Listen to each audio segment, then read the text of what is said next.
কিছু সংখ্যক লোক আছে কয়েকখানা গ্রন্থ পড়েছে, বিদ্বান হয়েছে, জানতে জানতে জানোয়ার হয়ে বসে আছে, ওরা মানে না কিছু। প্রথম বলছে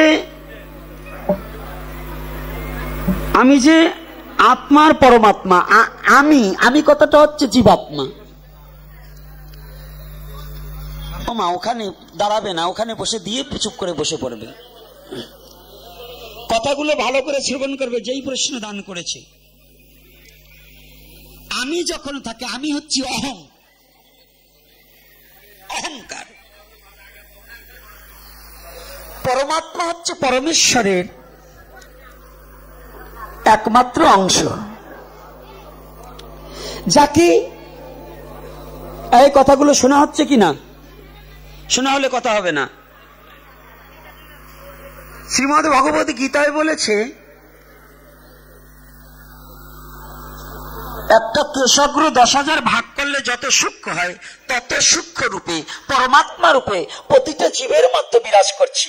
সেই আমি সত্তাকে, ঈশ্বর সত্তাকে, পরমাত্মা সত্তাকে অস্ত্র দিয়ে কাটা যায় না, জলে ভিজানো যায় না, বাতাসে শুকানো যায় না, আগুনে পুরানো যায় না।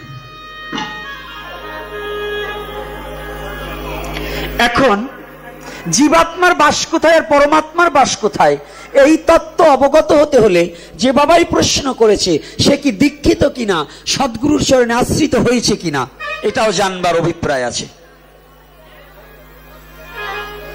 আবার দীক্ষিত হলেও সনাতনী শাস্ত্র মানে কিনা। কারণ কিছু সংখ্যক লোক আছে কয়েকখানা গ্রন্থ পড়েছে, বিদ্বান হয়েছে, জানতে জানতে জানোয়ার হয়ে বসে আছে, ওরা মানে না কিছু। এজন্য সনাতন ধর্ম জানোয়ারদের জন্য না, মানোয়ারদের জন্য, যারা কিছু মানবে। কি কথাগুলো কষ্ট হচ্ছে নাকি আপনাদের? এই কথাগুলো কি মিথ্যা বলছি? কি ভদ্রলোক বাবারা যারা আছেন মিথ্যা?